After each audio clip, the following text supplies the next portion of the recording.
Bismillahirrahmanirrahim. Assalamu alaikum my dear students. Hope you all will be very fine. हस्ब अदद lecture का आगाज़ करते हैं बहुत खूबसूरत दुआ के साथ रब्बे ज़िदनी इल्मा। माय डियर स्टूडेंट्स, आपको याद होगा कि लास्ट लेक्चर में हम लोगों ने जेनेटिक इंजीनियरिंग करने के लिए और बायोटेक्नोलॉजिकल प्रोसेसेस को करने के लिए जो रिक्वायरमेंट्स थी उनको अंडरस्टैंड किया था। और आपको पता है ये मेरी आदत है कि मैं प्रीवियस लेक्चर को नेक्स्ट लेक्चर के साथ जोड़ के पढ़ाता हूँ। आइए देखते हैं कि हमने लास्ट लेक्चर में अंडरस्टैंड किया था और आज हम बायोटेक्नोलॉजी में नया क्या सीखने वाले हैं। To have all this knowledge let's move to the white board. Yes my dear students, chapter number 23, chapter का नाम है बायोटेक्नोलॉजी। और आज हम क्या करेंगे, सबसे पहले रीकैप लेंगे कि अगर हम लोग रिकॉम्बिनेंट डीएनए टेक्नोलॉजी करना चाहते हैं तो उसके लिए हमें कौन कौन से स्टेप से गुजरना पड़ता है। तो आपको याद है कि हमारा सबसे पहला काम ये था कि टू ऑब्टेन गोई मींस जीन ऑफ इंटरेस्ट। तो ये हम लोगों ने सबसे पहला काम ये करना है, obtain a gene of interest. मैंने आपको बोला था कि मैं जिस पर्टिकुलर जीन को ठीक करना चाहता हूं या मैं उससे कोई प्रोडक्ट बनवाना चाहता हूं तो वो ही जीन मेरा जीन ऑफ इंटरेस्ट होगी, राइट। फिर आपको याद होगा कि लास्ट लेक्चर की एंड पे हम लोगों ने एक बहुत इंपॉर्टेंट चीज पढ़ी थी और वो क्या था, मोलेक्युलर सीजर्स। तो second thing is selection of appropriate molecular scissor. ठीक है, और आपको पता है कि मोलेक्युलर सीजर्स बेसिकली क्या होती हैं, एंडोन्यूक्लियेसेस। और ये जो वर्ड है एंडोन्यूक्लियेसेस, आपको पता है कि ये एंजाइम सबसे पहले बैक्टीरिया में डिस्कवर हुए थे और इन पर्टिकुलर एंजाइम्स की मदद से बैक्टीरिया डिफेंड करता है अपने आप को against the DNA of viruses. फिर उसके बाद माय डियर स्टूडेंट्स, आप लोग क्या बनाएंगे, एक रिकॉम्बिनेंट डीएनए बना लेंगे। सवाल ये है कि जब आप जीन ऑफ इंटरेस्ट को गेन कर लोगे और फिर उसके बाद आप उसे किसी पर्टिकुलर डीएनए से कंबाइन कर लोगे तो वो कहलाएगा रिकॉम्बिनेंट डीएनए। लेकिन सवाल ये है कि इस रिकॉम्बिनेंट डीएनए को अब हम लोगों ने किसी दूसरे ऑर्गेनिज्म तक पहुंचाना है, राइट। तो उस पर्पस के लिए हमें चाहिए एक अदद वेक्टर। ठीक है, तो हम लोगों ने अब करना ये काम है कि हमने उसे वेक्टर बना देना है। ठीक है, vector is nothing other than a carrier of recombinant DNA. It is a carrier of recombinant DNA, right. और you can say modified DNA और a carrier of normal gene to have any valuable product like insulin or growth hormone। आखिरी बात मेरे पास क्या है कि मैं इस पर्टिकुलर कैरियर को फिर डाल दूं किसी ऑर्गेनिज्म के सेल में या किसी सिस्टम में जिसके जरिए से वो चीज प्रोड्यूस हो जो मैं इस पर्टिकुलर जीन के जरिए से प्रोड्यूस करवाना चाह रहा हूं। आई मीन टू से कि हम आखिरी स्टेप पर उस पर्टिकुलर जीन का एक्सप्रेशन देखेंगे। तो लास्ट स्टेप है हमारे पास क्या, एक्सप्रेशन ऑफ द जीन। तो ये मेरे पास 4 स्टेप्स हैं जिसकी मदद से हम बेसिकली बायोटेक्नोलॉजी या जीन टेक्नोलॉजी पे काम कर रहे होते हैं। ये वाले 2 स्टेप्स हमने पढ़ लिए थे कि हम जीन ऑफ इंटरेस्ट मुख्तलिफ वे से ऑब्टेन कर सकते थे। आप रिकॉल कर रहा हूं कि पहला वे मेरे पास क्या था कि हम उसे डायरेक्टली क्रोमोसोम में से ले सकते थे। दूसरा स्टेप मेरे पास ये था कि हम उससे मैसेंजर आरएनए से सीडीएनए की फॉर्म में ले सकते थे। और तीसरा स्टेप मेरे पास ये था कि हम उसे डायरेक्टली सिंथेसाइज कर सकते हैं इन द लेबोरेटरी। और मैंने आपको बताया था इस पर्पस के लिए हम प्रीवियस नॉलेज को भी इस्तेमाल कर सकते हैं और ऐसा भी हो सकता है कि अगर मेरे पास मैसेंजर आरएनए है तो मैं उसके सीक्वेंस को देख के खुद से सिंथेसाइज कर लूँ क्या, DNA, that will be called as of course cDNA. या फिर आपको ये भी याद होगा कि अगर मेरे पास सिर्फ क्या है, प्रोटीन्स हैं और मुझे प्रोटीन्स के अंदर अमाइनो एसिड का सीक्वेंस पता है और मैंने आपको बताया था कि मेरे पास जेनेटिक कोड का टेबल भी प्रेजेंट है, तो मैं क्या करूं कि मैं उन पर्टिकुलर कोड्स को यूज करके एक सिंथेटिक डीएनए बना लूं लुकिंग एट द प्रोटीन, तो ये पॉसिबल भी हो सकता था। तो इन 4 वेज से हम लोगों ने ऑब्टेन किया था जीन ऑफ इंटरेस्ट। अगली बात ये थी माय डियर स्टूडेंट्स कि ये जीन ऑफ इंटरेस्ट है, इसे मैंने कहीं ना कहीं अटैच करवाना है। उस पर्पस के लिए मुझे इस पर्टिकुलर जीन ऑफ इंटरेस्ट को एक खास किस्म के एंजाइम से दोनों साइडों से कट करना पड़ता है, सो दैट कि इसके दोनों एंड्स क्या हो जाएं, स्टिकी हो जाएं। अगर वो दोनों एंड स्टिकी नहीं होंगे तो ये जीन कहीं भी चिपकने के काबिल नहीं होगी। इसलिए हम इस पर्टिकुलर जीन ऑफ इंटरेस्ट के दोनों एंड्स को क्या करते हैं, किसी स्पेसिफिक एंजाइम से कट करते हैं या डाइजेस्ट करते हैं। राइट, अब देखना यह है कि ये मेरे पास अब एक स्टिकी क्या बन गया है, जीन। अब इस स्टिकी जीन को मैंने एक मोलेकुलर सीजर की मदद से किस में डालना है, वेक्टर में। आपको याद है कि वो वेक्टर मेरे पास क्या था, क्लोनिंग वेक्टर। मैंने आपको बताया था क्लोनिंग वेक्टर एक बहुत ही काम की चीज होती है। तो उस पर्टिकुलर क्लोनिंग वेक्टर को भी मैंने उसी एंजाइम से कट करना है जिस एंजाइम से मैंने जीन ऑफ इंटरेस्ट को कट किया था। राइट, उसके बाद हम क्या करेंगे कि हम अगला स्टेप करेंगे और फिर हम इन दोनों चीजों को आपस में जोड़ देंगे। ठीक है, कट करने के लिए मुझे चाहिए थे सीजर्स, जोड़ने के लिए मुझे चाहिए हैं लाइगेटर्स। कट करने के लिए इस्तेमाल होती है मोलेकुलर सीजर्स। आपको बहुत डिटेल में लास्ट लेक्चर में पढ़ाया था कि what are basically molecular scissors. फिर उसके बाद हम क्या करेंगे कि हम उस पर्टिकुलर क्लोनिंग वेक्टर की मदद से हम लोग क्या है, मल्टीपल कॉपीज भी बना सकते हैं। और अगर वो मेरे पास, बताया था मैंने आपको कि अगर वो मेरे पास हुआ एक्सप्रेशन वेक्टर, तो फिर हम उसे पर्टिकुलर ऑर्गेनिज्म के सेल में डाल देंगे जिससे वो जीन अपने आप को एक्सप्रेस करना शुरू कर देगी। तो अब तक हम लोगों ने ये वाली 2 चीजें पढ़नी हैं। आज हम इस पॉइंट पे खड़े हैं कि that is what is vector actually. उसको अंडरस्टैंड करने के लिए let's move to the next part of the board. Yes my dear students, बात आप लोग के साथ हो रही है वेक्टर की। तो वेक्टर का नाम या लफ्ज आपके लिए नया नहीं है। आपने पार्ट 1 में बड़ी डिटेल से पूरा चैप्टर पढ़ा है रिगार्डिंग वेक्टर्स, और आपको पता है कि वेक्टर क्वांटिटीज जो होती हैं डायरेक्शनल क्वांटिटीज होती हैं। वहां पे हम एक लाइन लगाते हैं और उसके एंड पे एरो लगाते हैं जो बता रहा होता है कि ये फोर्स इस डायरेक्शन से इस डायरेक्शन की तरफ है, और जो वेक्टर की लेंथ है वो आपको बता रही होती है कि इसका बेसिकली मैग्नीट्यूड कितना है।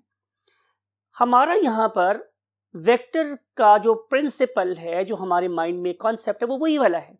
यहाँ पर भी हम एक पर्टिकुलर डायरेक्शन में ही जीन को फ्लो करवाते हैं। वो डायरेक्शन क्या होती है, डोनर टू रेसिपिएंट, यानी कि मैंने एक ऑर्गेनिज्म से जीन को उठाना है और उसे दूसरे ऑर्गेनिज्म तक पहुंचाना है। तो वो पीस ऑफ डीएनए जो बेसिकली डोनर से जीन को उठा के रेसिपिएंट तक पहुंचाने के काम आ रहा होता है, that is basically called as a vector. तो आए हम इस पर्टिकुलर डेफिनेशन को लिखते हैं बोर्ड पर। So vectors are basically small pieces of DNA. आप 2 वर्ड यूज कर सकते हैं, पीसेस और piece. Right, piece of DNA to, क्यों इस्तेमाल कर रहे हैं, टू क्लोन अ जीन। हम बेसिकली एक जीन को क्लोन करना चाह रहे हैं। लिहाजा आप लोगों के लिए अब तक के वर्ड में ये small piece of DNA important word हो गया, और दूसरा क्लोन अ जीन, ये दूसरा इंपॉर्टेंट वर्ड है। टू क्लोन अ जीन किस लिए, to create a genetically modified organism, genetically modified organism. और मेरा ख्याल है कि आप लोग इस बात को पढ़ चुके हैं कि हम जेनेटिकली मॉडिफाइड ऑर्गेनिज्म को एब्रीविएट करते हैं capital G, capital M, capital O के साथ। That is called as genetically modified organism. Right, to create a genetically modified organism, और GMO is called as what, a vector. तो लिखते हैं is called a vector, is called a vector. Right. अब हम करेंगे क्या, हम लोग यहां पर क्या करेंगे, लॉजिक लिखेंगे। आखिर हम इसे लॉजिक क्यों यूज कर रहे हैं, बिकॉज कि as 2 pieces of DNA is used to transfer gene from one organism, right, to another organism, so it is called as what? Carrier. It is called as carrier, or simply we call it as vector. अब यहाँ पे student समझने वाली बात क्या है कि मैंने यहाँ पे 2 पीसेस ऑफ डीएनए की बात की, ठीक है। इसका मतलब ये है कि यहाँ पे 2 मुख्तलिफ किस्म के डीएनए शामिल हैं। एक इस वेक्टर का अपना डीएनए और दूसरा डीएनए जो हमारा जीन ऑफ इंटरेस्ट का था। चूंकि ये दोनों किस्म के डीएनए यहाँ से मूव कर रहे हैं और इसकी वजह से ही हमारे पास जीन जो है वो फ्लो कर रही है from one organism to another organism, इसीलिए हम इसे क्या बोल रहे हैं? वेक्टर, क्योंकि डायरेक्शन का हम लोगों को पता है। अब सवाल ये है कि जब मैं इस पर्टिकुलर जीन को वेक्टर के साथ यू कैन से बांध लूँगा और उसे उठा के मैं किसी रेसिपिएंट के पास डाल दूँगा, तो रेसिपिएंट की बॉडी में जाने के बाद व्हाट नेक्स्ट? बात यह है कि अब फिर क्या होगा? तो आंसर मेरे पास माय डियर स्टूडेंट्स ये है कि after you can say moving of the pieces और piece, 2 things can happen. Number 1, या तो फिर ये हो सकता है कि मैं उसको रेप्लिकेट करवा सकता हूँ, और या फिर ये हो सकता है कि मैं उसकी एक्सप्रेशन करवा सकता हूँ, राइट। डिपेंड करता है कि मेरे पास वेक्टर किस किस्म का है। आपको याद होना चाहिए कि ये जो मेरे पास वेक्टर हैं ये 2 किस्म के हो सकते हैं। एक को हम बोलते हैं क्लोनिंग वेक्टर। क्लोनिंग वेक्टर का मतलब यह जो बहुत तेजी से उसकी कॉपीज बना सकता है, and other type of vector is called as expression vector. तो ऐसा करते हैं, आपको ज्यादा समझाने के लिए यहाँ पे साथ लिख भी देते हैं कि these are called as cloning vector, right, and these are called as expression vectors. अब अगर आप लोगों को मैं थोड़ा सा वापस लेकर जाऊं तो एक्सप्रेशन से मुराद होती है स्टूडेंट्स ट्रांसलेशन। मीन्स कि आप उस प्रोटीन को बनता हुआ देखो, तो आप लोग इस लिहाज से इसे ट्रांसलेशनल वेक्टर्स का नाम भी दे सकते हो, राइट। अब देखना ये है कि वो वाला सब्सटेंस जो बेसिकली मेरे जीन ऑफ इंटरेस्ट को लेके मूव कर सकता है वो क्या क्या हो सकता है। तो आंसर इज एग्जाम्पल्स। आप उसे टाइप भी कह सकते हो, तो आप एग्जाम्पल भी कह सकते हो। बहरहाल हम उसको मेजर टाइप के नाम पे कंसिडर करें बिकॉज उसकी फजा के बहुत सी एग्जाम्पल हो सकती हैं। Number one can be a virus. मेरे पास एक वायरस हो सकता है, राइट। और ये जो मेरे पास वायरस है ये आपको पता है कि ये अगर जीन कैरी कर रहा है टुवर्ड्स द बैक्टीरियम तो जाहिर है ये एक बैक्टीरियोफेज होगा। पढ़ रखा है आप लोगों ने चैप्टर नंबर 5 के अंदर, बैक्टीरियोफेज होगा। तो हम क्या करेंगे कि हम अपनी जीन ऑफ इंटरेस्ट को वायरस के डीएनए के साथ बाइंड करेंगे और अब उससे बैक्टीरिया की बॉडी में जाने को कहेंगे, तो उस टाइम पे ये जो वायरस है it will be acting as a carrier और सिंपली अ वेक्टर, ठीक है जी। फिर इसके अलावा हमारे पास क्या हो सकता है? हमारे पास हो सकते हैं प्लाज्मिड्स। क्या हो सकते हैं हमारे पास? प्लाज्मिड। तो प्लाज्मिड क्या होते हैं, यही हमारा बेसिकली टॉपिक है, आज जो डिटेल से डिस्कस करेंगे। लेकिन इस वक्त आपने सिर्फ ये समझना है कि ये स्पेशल किस्म के सर्कुलर पीस ऑफ डीएनए होते हैं। ये भी पढ़ रखा है वैसे आप लोगों ने, आई नो दिस थिंग। हम लोगों ने इसे प्रोकैरियोट वाले चैप्टर में बहुत डिटेल से पढ़ा था और अंडरस्टैंड किया था कि बेसिकली प्लाज्मिड का क्या रोल होता है। आपको याद होगा हमने बोला था कि जो प्लाज्मिड्स होते हैं they are very very useful particularly for the organism who bears it, ठीक है। और आपको मैंने ये वाली बात भी बताई थी कि plasmid extra chromosomal pieces of DNA होते हैं। और तीसरी बात मैंने आपको ये बताई थी कि जो प्लाज्मिड्स होते हैं they are self replicating bodies, उनके रेप्लिकेशन का क्रोमोसोमल रेप्लिकेशन के साथ कोई ताल्लुक नहीं होता। और मैंने आपको ये वाली बात भी बताई थी कि इन पर्टिकुलर प्लाज्मिड के ऊपर बड़े ही इंटरेस्टिंग जीन्स होते हैं जो इन पर्टिकुलर ऑर्गेनिज्म मीन बैक्टीरिया को एनवायरनमेंट में ज़्यादा देर तक सर्वाइव करने में हेल्प करते हैं, राइट। तो इस लिहाज से ये प्लाज्मिड जो है ये भी बहुत ही ज़्यादा इंपॉर्टेंट और काम की जीन होती है। फिर आ जाता है स्टूडेंट्स हमारे पास एक yeast artificial chromosome, yeast artificial chromosomes, right. फिर हमारे पास आता है स्टूडेंट्स एक human artificial chromosome, human artificial chromosome, right? Chromosome, and finally we have bacterial artificial chromosome. Bacterial artificial chromosome, right?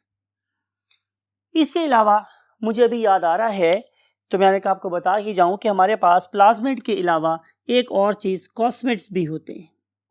बहरहाल ये डिटेल में जाने की ज़रूरत नहीं है।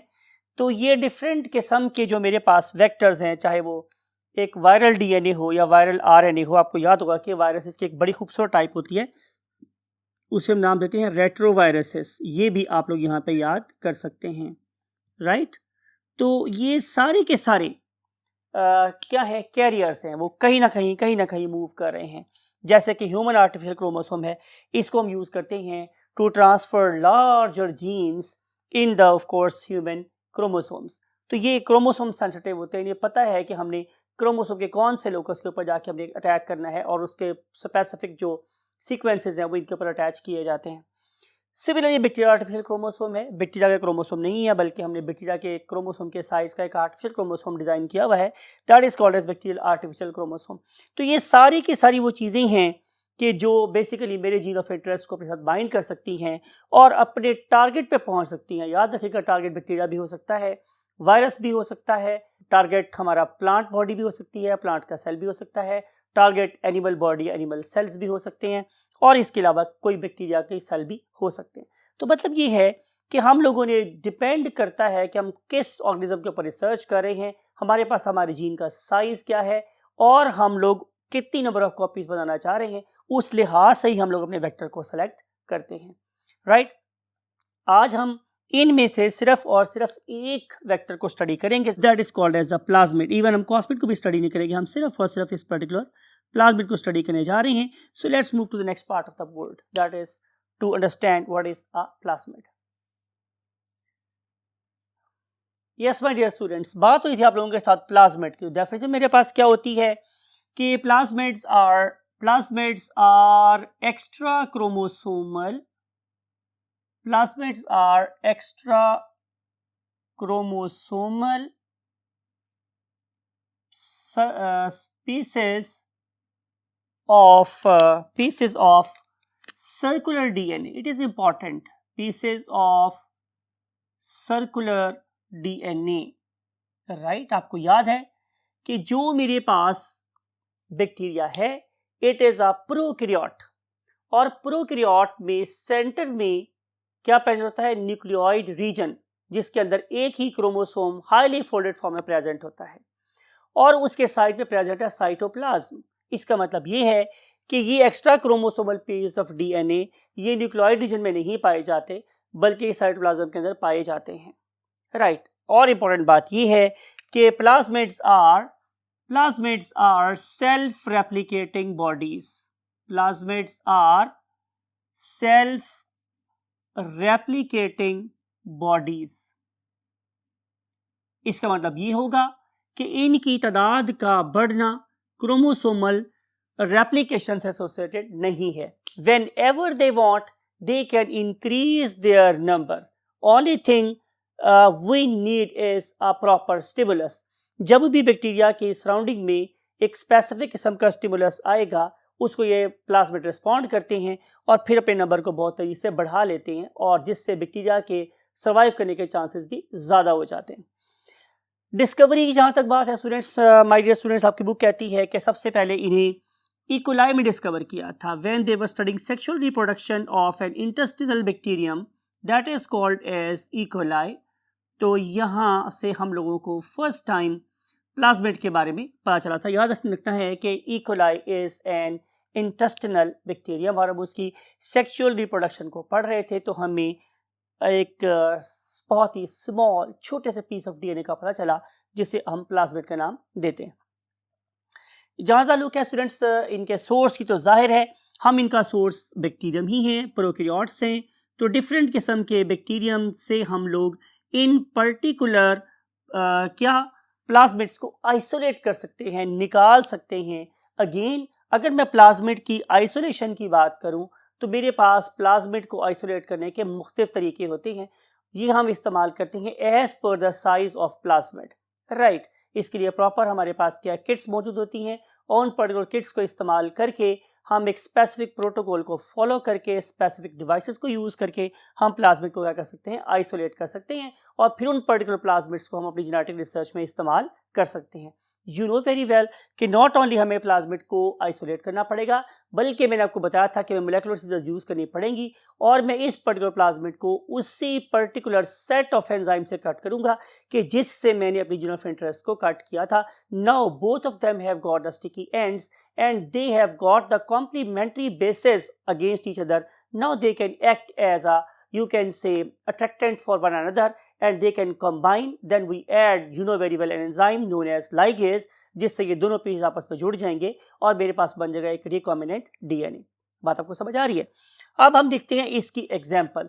Two examples are given in your book. One of them is called as PSC, small p, capital S and small c, PSC, and it is known as 101, PSC 101.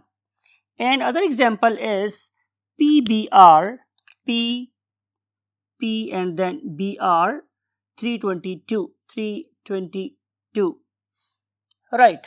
ये दो एग्जाम्पल्स हैं, यानी कि ये one of the earliest and very famous plasmids जो कि समझ लो हमारी जेनेटिक रिसर्च में बहुत ज़्यादा इस्तेमाल होती है, डीएनए रिकॉम्बिनेंट टेक्नोलॉजी में भी बहुत ज़्यादा इस्तेमाल होता है। तो ये दो प्लाज्मिड हैं, PSC 101 and PBR 322। My dear students, जैसे मैंने आपको बोला था कि इसका सबसे बड़ा फायदा खुद बैक्टीरियम को होता है कि वो अपने पास प्लाज्मिड रखे। रीजन इज कि एनी पर्टिकुलर प्लाज्मिड के ऊपर एंटीबायोटिक रेजिस्टेंट जीन्स होते हैं। अगर आपको मेरा पार्ट ऑफ द लेक्चर याद हो तो मैंने आपको बताया था कि ऐसा हो सकता है कि आपको एक MBBS क्वालिफाइड डॉक्टर मेडिसिन दे तो आप ठीक ना हो, और कोई क्वैक आपको मेडिसिन दे तो वो ठीक हो जाए। तो इसके पीछे मैंने रीज़न बताई थी, ज़रूरी नहीं है कि डॉक्टर जो इतना पढ़ लिख गया है वो आपको गलत मेडिसिन दे रहा होगा। इनफैक्ट जो मेडिसिन सेलेक्ट की उस पर्टिकुलर मेडिसिन के अगेंस्ट उस पर्टिकुलर बैक्टीरियम की बॉडी में एंटीबायोटिक रेजिस्टेंट जीन प्रेजेंट था। किस पे? प्लाज्मिड पे। तो मैंने आपको बोला था कि अगर मैं इस पर्टिकुलर प्लाज्मिड को पुट करना चाहता हूँ into a very quick you can से एप्लीकेशन, तो फिर मुझे क्या करना पड़ेगा? मुझे एक स्टिमुलस देना पड़ेगा।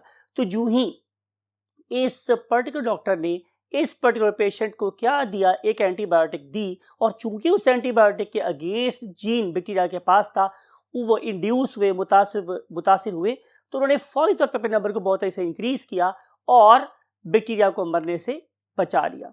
देखना ये है कि हमारी इन दो यू कैन से एग्जाम्पल्स में जो प्लाज्मिड हमने लिखे हुए यहाँ पे PSC 101 एंड PBR 322, इनके अंदर हमारे पास किस एंटीबायोटिक के अगेंस्ट जीन प्रेजेंट होता है? तो आंसर है हमारे स्टूडेंट्स के PSC 101 के पास against tetracycline is an antibiotic. तो उस एंटीबायोटिक के पास के अगेंस्ट जीन प्रेजेंट है PSC 101 के पास। लेकिन जो PBR है it is even more advanced because this particular you can say plasmid has got resistant genes against two antibiotics. One of them is the same tetracycline and other one is ampicillin. इसका मतलब ये होगा कि अगर मैं, बात को सुनिएगा, इसका मतलब ये है कि अगर मैं एक ऐसे बैक्टीरियम को कि जिसके पास PSC 101 प्रेजेंट है, राइट, मैं ऐसी मीडियम में डालूं जिसमें टेट्रासाइक्लिन प्रेजेंट है, तो ये वाले बैक्टीरिया नहीं मरेंगे। बड़ी इंपॉर्टेंट बात है हमारे डियर स्टूडेंट्स। अगर मैं PSC 101 प्लाज्मिड कंटेनिंग बैक्टीरिया को टेट्रासाइक्लिन वाले मीडियम में डालूंगा तो वो नहीं मरेंगे, बिकॉज कि उनके पास एक ऐसा जीन प्रेजेंट है जो उन्हें टेट्रासाइक्लिन के अगेंस्ट रेजिस्टेंस फराहम कर रहा है। सिमिलरली अगर मैं एक ऐसे बैक्टीरियम को जिसके पास PBR 322 प्लाज्मिड मौजूद है, तो उसको मैं एक ऐसे मीडियम में डाल दूं कि जिसमें मैंने टेट्रासाइक्लिन भी डाली हुई है और एम्पिसिलिन भी डाली हुई है, तो ये बिकॉज कि उससे ज़्यादा ढीठ है, तो इवन दो एंटीबायोटिक की प्रेजेंस में भी ये वाला बैक्टीरियम नहीं मरेगा। याद रखिए मैं बोल रहा हूँ बैक्टीरियम नहीं मरेगा जिसके पास ये वाला प्लाज्मिड है। तो जाहिर है इसका फायदा दो बंदों को है। देखते हैं किस किस को। So let's move to the last part of the board. Look at this my dear students. मैंने लिखा है आप लोगों के लिए एडवांटेज। भाई सबसे पहला एडवांटेज तो जाहिर है किसको है? बैक्टीरियम को इटसेल्फ, कि जो बैक्टीरियम है, बैक्टीरिया ठीक है, show resistance or develop resistance against various antibiotics, and they have the more chances of survival. More chances of what? Survival. पहली बात तो ये हो गई। लेकिन क्या इसका हमें कोई फायदा हो सकता है? तो आंसर इज यस, हमें फायदा हो सकता है। किस तरीके से? कि मैं किसी हद तक ये कह सकता हूं कि अगर मैंने एक बात को गौर से सुनिएगा कि अगर मैंने एक प्लाज्मिड को मॉडिफाई कर लिया है, क्या कर लिया स्टूडेंट्स? मॉडिफाई कर लिया है। कैसे? By combining plasmid of the DNA with gene of interest. इस पर्टिकुलर जीन ऑफ इंटरेस्ट की लाइगेशन को, इसके जुड़ने को प्लाज्मिड के साथ हम दो तरीके से टेस्ट कर सकते हैं। पहला मेथड तो ये हो सकता है कि मैं सिंपली उसकी जेल इलेक्ट्रोफोरेसिस कर लूँ, तो वो वाला प्लाज्मिड जिसके साथ मेरा जीन ऑफ इंटरेस्ट बाइंड हो गया है उसका साइज बड़ा हो जाएगा, राइट? उसके जो बेस पेयर्स है या किलो बेस पेयर्स है वो बढ़ जाएंगे, और जिस पर्टिकुलर प्लाज्मिड के पास जीन ऑफ इंटरेस्ट नहीं होगा जाहिर है उसका साइज छोटा रह जाएगा। और दूसरा भी मेरे पास क्या हो सकता है कि मैं इस पर्टिकुलर बैक्टीरिया को, जिनको कि मैंने यू कैन से ट्रांसफॉर्म कर दिया है इनटू जीएमओ और जेनेटिकली मॉडिफाइड ऑर्गेनिज्म, तो मैं क्या करूंगा कि मैं उन पर्टिकुलर बैक्टीरियम को ग्रो करवाऊंगा ऑन एम्पेसिलिन मीडियम और टेट्रासाइक्लिन मीडियम और tetracycline and ampicillin medium, right? Depending upon the type of what plasmid, हमने last you can say part of the board में ये पढ़ा था। तो depending upon the type of plasmid मैं क्या करूंगा कि मैं उस पर्टिकुलर एंटीबायोटिक को मीडियम में डालूंगा और फिर बैक्टीरिया को उस पर ग्रो करने को कहूंगा। तो वो वाले बैक्टीरिया जिनके पास ये प्लाज्मिड होगा वो नहीं मरेंगे। तो चूंकि मैंने उस पर्टिकुलर प्लाज्मिड को क्या कर दिया था? मॉडिफाई कर दिया था, तो फिर ज़्यादा चांस ये है कि उन पर्टिकुलर बैक्टीरिया में नॉट ओनली ये प्लाज्मिड प्रेजेंट है बल्कि मेरा जीन ऑफ इंटरेस्ट भी प्रेजेंट है। उसका मतलब ये होगा कि इन प्लाज्मिड का फायदा सिर्फ बैक्टीरिया को नहीं है बल्कि बायोटेक्नोलॉजिस्ट को इसका फायदा भी है। तो बात यहाँ पे लिख रहे हैं कि सेकंड इसका जो बेनिफिशियरी है वो क्या है? बायोटेक्नोलॉजिस्ट। बायोटेक्नोलॉजिस्ट, और इसकी मदद से वो transformed and non transformed bacteria के दरमियान में फर्क कर सकता है। Non transformed and transformed bacteria में फर्क कर सकता है यूजिंग दीज पर्टिकुलर प्लाज्मिड्स। दोबारा रिपीट कर रहा हूं, वो वाले बैक्टीरिया जिनके पास से प्लाज्मिड होगा वो इस पर्टिकुलर एंटीबायोटिक की प्रेजेंस में भी नहीं मरेंगे, और जिनके पास ये प्लाज्मिड नहीं होगा वो मर जाएंगे। इसका मतलब ये है कि इस तरीके से हम स्क्रीनिंग भी कर सकते हैं अपनी अपने ऑर्गेनिज्म की। क्या कर सकते हैं? स्क्रीनिंग कर सकते हैं। हम डिफरेंशिएट कर सकते हैं, स्क्रीन आउट कर सकते हैं कि किस पर्टिकुलर बैक्टीरिया के पास जीन ऑफ इंटरेस्ट हो सकता है और किसके पास होने का चांस बिल्कुल जीरो है, राइट? अब हम देख रहे हैं हमारे स्टूडेंट्स आखिरी बात कि ये जो हमारे पास प्लाज्मिड होता है इसके कुछ बड़े यूनिक फीचर्स होते हैं। याद रखने वाली बात ये है कि आज हमारे पास ऐसे वेक्टर भी प्रेजेंट हैं कि जिन्हें हम लोगों ने लेबोरेटरी में खुद से बना रखा है और उनके अंदर वो फीचर्स हमने ऐड कर दिए हैं जिसकी मदद से वो बेहतर और ज़्यादा सक्सेसफुल कैरियर बन सकते हैं। उनमें से पहली बात मेरे पास ये स्टूडेंट्स कि हम उनके साइज़ की बात करेंगे, तो हम साइज देखते हैं तो नज़र आता है हम लोगों को कि ये 10 से लेकर 2000 बेस पेयर्स के बराबर हो सकता है। बेस पेयर्स के बराबर हो सकता है, राइट? BBPs।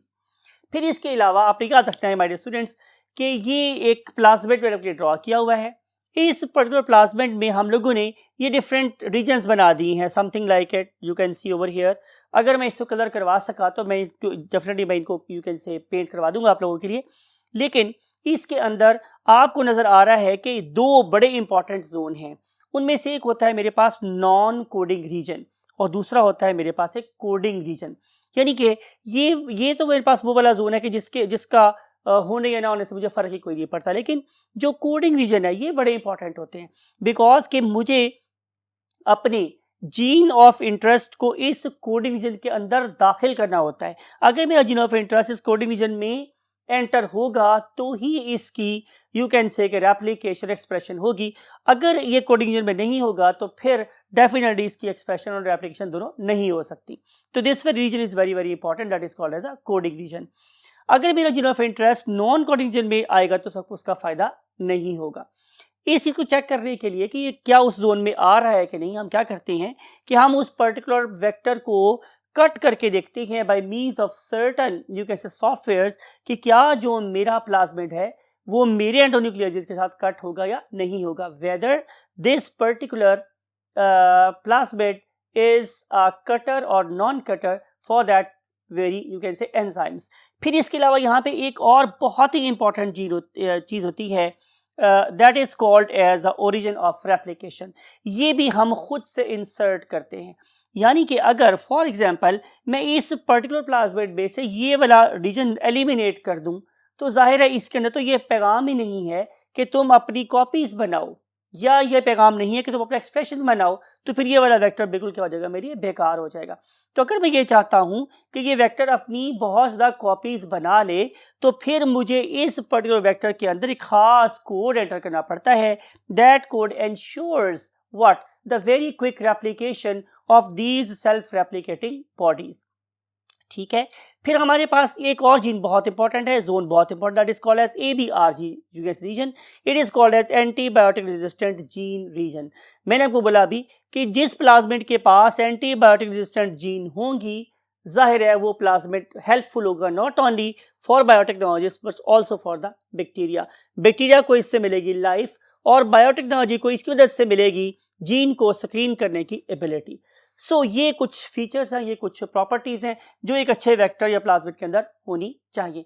याद रखने वाली बात ये हमारे डियर स्टूडेंट्स कि जब मैं बात करता हूँ प्लाज्मिड की इस फीचर की, तो ज़रूरी नहीं है कि ये वाले फीचर सिर्फ हमारे प्लाज्मिड में होने चाहिए, बल्कि और भी जितने डिफरेंट किस्म के वेक्टर में पढ़े थे, चाहे वो ह्यूमन आर्टिफिशियल क्रोमोसोम है, चाहे वो मेरे पास बैक्टीरियल आर्टिफिशियल क्रोमोसोम है, चाहे वो मेरे पास यीस्ट आर्टिफिशियल क्रोमोसोम है, whatever it may be cosmid, it may be virus, it may be retroviral RNA DNA, whatever, उन सब के अंदर ये प्रॉपर्टी तो मस्ट होनी चाहिए कि वो अपनी रेप्लिकेटिंग बॉडी अपनी रेप्लिकेशन करवा सकते हो, राइट। उनके पास ऐसे रीजन होने चाहिए कि जिनके अंदर अपने जीन ऑफ इंटरेस्ट को इंसर्ट कर सकते हो। फिर मेरे जीन ऑफ इंटरेस्ट, आखिरी बात कर रहा हूँ, तो फिर मेरे जीन ऑफ इंटरेस्ट और इस प्लाज्मिड के डाइजेस्टर सेम होने चाहिए सो दैट कि दोनों के स्टिकी एंड एक दूसरे के कॉम्प्लीमेंट्री हों और जब मैं इनको जोड़ना चाहूँ तो बड़ी आसानी से जुड़ सकते हूँ। So that's it with the topic of plasmid. कल आप लोगों से देखेंगे कि अगर हमने इन पर्टिकुलर जीन्स को आपस में मिलाना हो तो उसके लिए हमें कौन कौन से पापड़ बेलने पड़ते हैं, और अगर हमें किसी मकाम अभी इसमें गलती रह जाए तो आखिर हम क्यों नाकाम हो जाते हैं। So to have all the answers of these particular questions, you have to have wait till tomorrow. Till that time, take very good care of yourself and your great parents. और मैं हमेशा कहता हूँ आप लोगों से कि जब भी दुआ कीजिएगा हमारे लिए ज़रूर दुआ कीजिएगा। I want to say you, Allah Hafiz.